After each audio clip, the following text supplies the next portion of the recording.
Good morning. Welcome to the EPP Group press briefing. Our chairman, Manfred Weber, will give you the details of our proposals for this week. Thank you.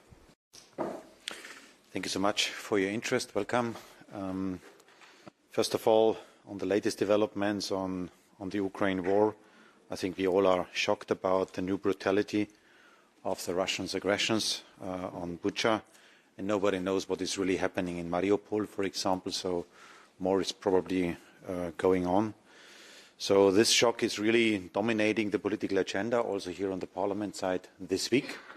And what we are concretely asking for is a joint investigation team. The European Commission is already working on this together with the Ukraine authorities, but we need a clear investigation, an open, transparent investigation, because we want to start a process against those who are responsible in Europe of 2022.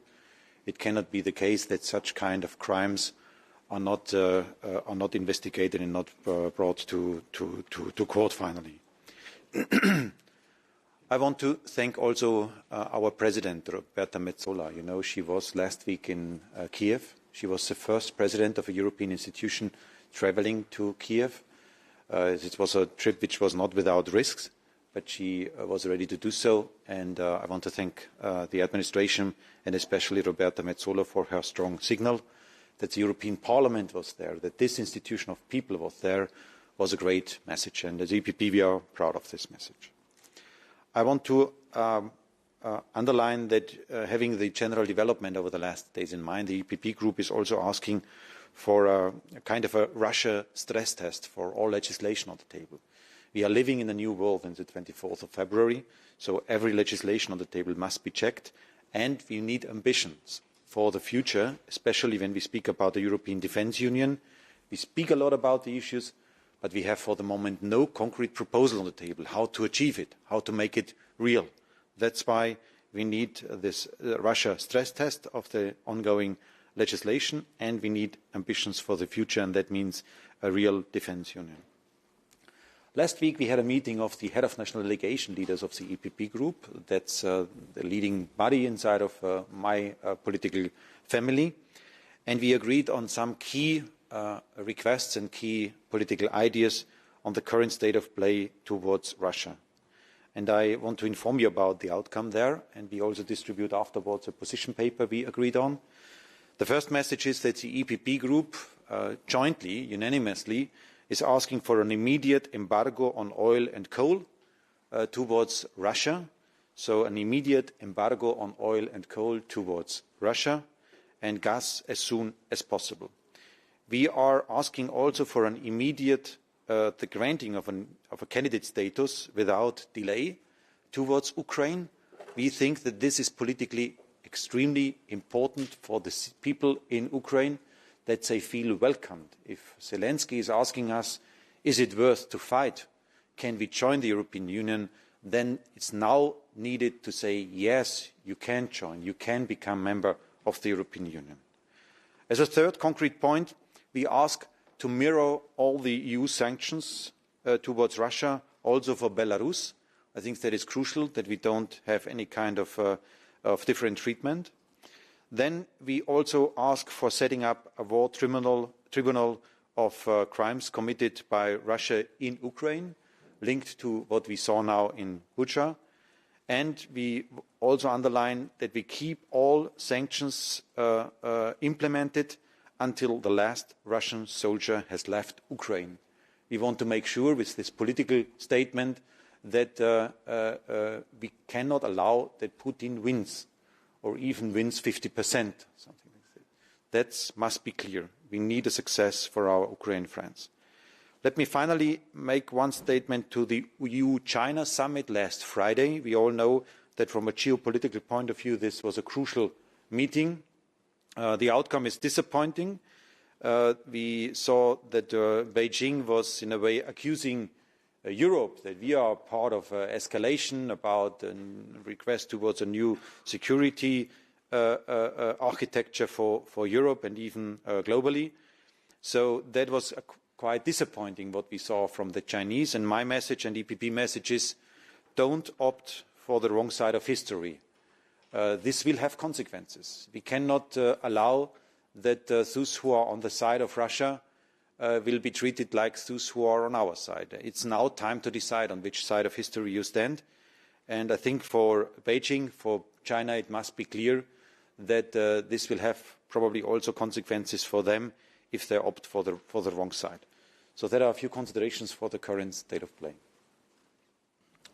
We get now some questions. The papers that the chairman mentioned are here, printed in the front of the room, or otherwise you can find them in our website. David. Thank you very much. David Carretta, Radio Radicale, Italian Radio. Two questions, if I may. You said that you have the unanimity of the EPP group. Can you hear me? Okay. You said that you have the unanimity of the EPP group on that position paper.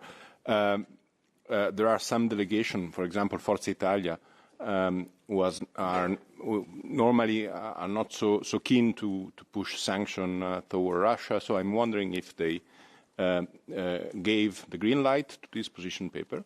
And the second question is a more general question on Angela Merkel's legacy.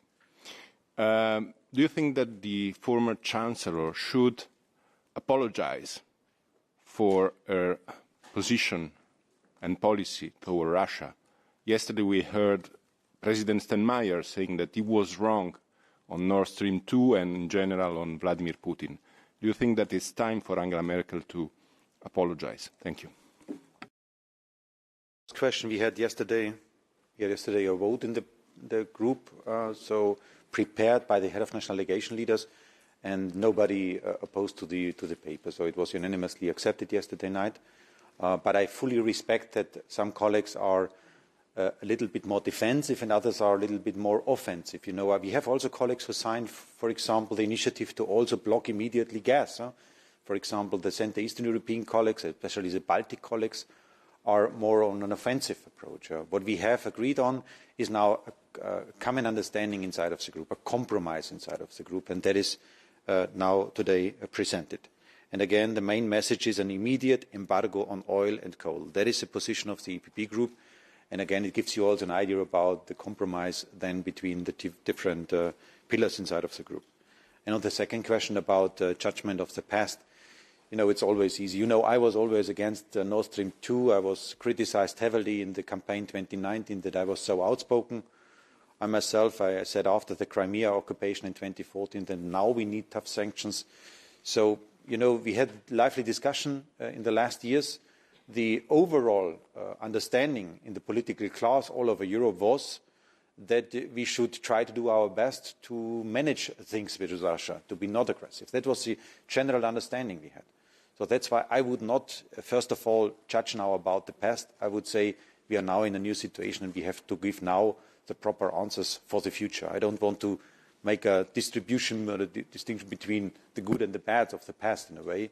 I think now it's a moment to do the right things for the future, and that is needed.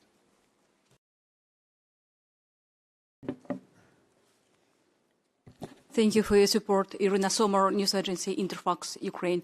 Your proposal, especially to put immediate embargo on oil and coal, and then later on gas, is a challenge for the EU.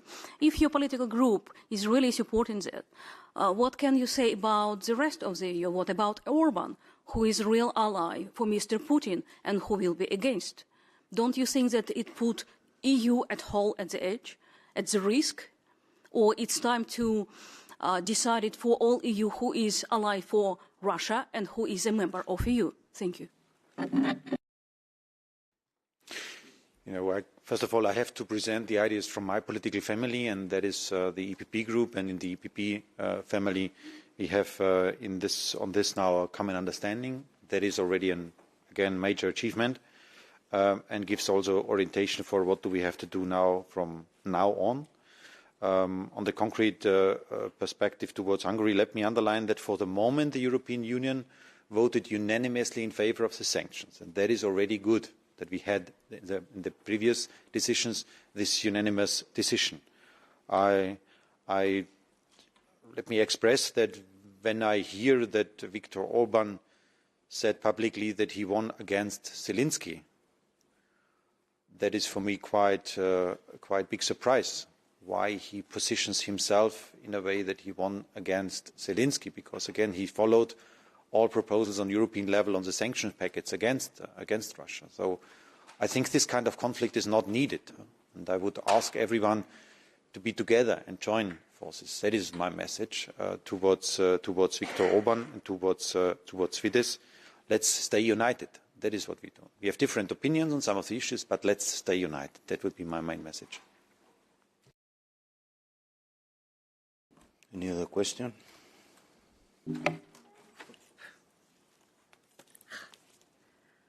Bonjour, Emmanuel Strosser pour Bruxelles 2. Deux questions, s'il vous plaît. L'une pour revenir sur... vous m'entendez bien? C'est bon? Donc vous n'avez pas obtenu l'unanimité pour décider de l'embargo sur le gaz, de préconiser l'embargo sur le gaz. Où sont les plus fortes réticences et est-ce que vous constatez des évolutions malgré tout par rapport au début de la guerre en Ukraine par la Russie? Et la deuxième question porte sur l'Union de la Défense. Vous avez dit tout à l'heure qu'elle n'allait pas assez loin, qu'il y avait des idées mais pas d'actes concrets. Quelle doit être pour vous la première et prochaine étape?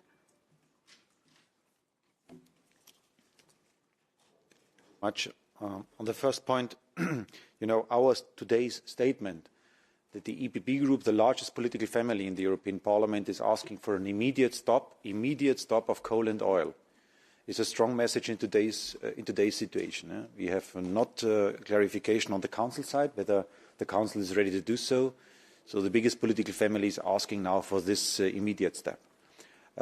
We know that this is still discussed on the Council side, heavily discussed on Council side. So from a People's Party point of view, we are clear now on this, coal and oil. And we speak there about more than half of the money we pay every day to Russia. That would be already a major step to reduce the capacity of Russia to finance the Putin oligarchy and autocratic and dictatorial system and to finance the war. That would limit already strongly and heavily the resources and the chances for Putin to continue. So that's why let's do it now. Bucha is a message behind, is a motivation behind, let's do it now. That is the main message for today. And the second point about the defense union, you know that we speak a lot about this. We have also on the words a lot of common sense, but we are lacking initiatives. What is then concretely going on the defense union? From my point of view, from a PPP point of view, I can tell you that we should start with initiatives where we see an obvious added European value. For example, on cyber war, nobody cares anymore about where your server is placed, whether in Italy or in Germany or in France, but more importantly, which software you're using. That is the key question in cyber war. So it makes sense to have a European unit in cyber defense, to create really European brigade to defend our internet infrastructure in the European Union of today. Or I give you another example. We have European-wide now a debate about missile defense system. In the north of Europe, it's about Kaliningrad, for example, about the Russian territory there. And on missile defense, we had the problem with the drone in Zagreb, for example, the problems there. On air defense, it's so obvious that a European infrastructure makes much more sense than 27 national infrastructures about air defense. That's why let's do these investments together. Let's build up European capacities. I would not immediately go for the European army. That's a long-term project.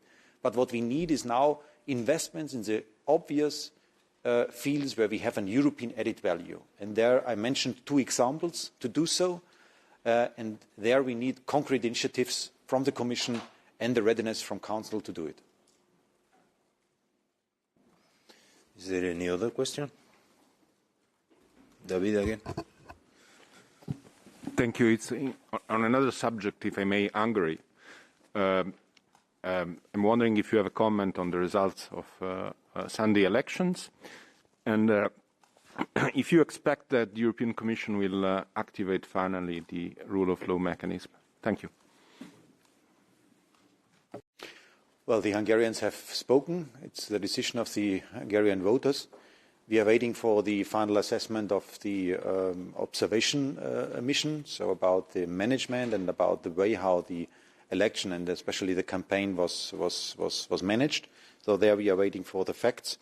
Again, my main message is that I'm quite shocked about the statements towards Zelensky. I cannot understand why a European leader is putting himself in opposition to a president who is fighting for a country, his country, unprovoked aggression from Russia, and defending European way of life. That is what I cannot understand. So that is what I'm really surprised and even shocked about this statement.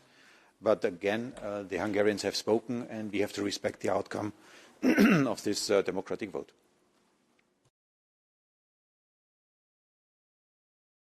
So on rule of law mechanism, you know that the recovery fund money is still blocked towards Hungary.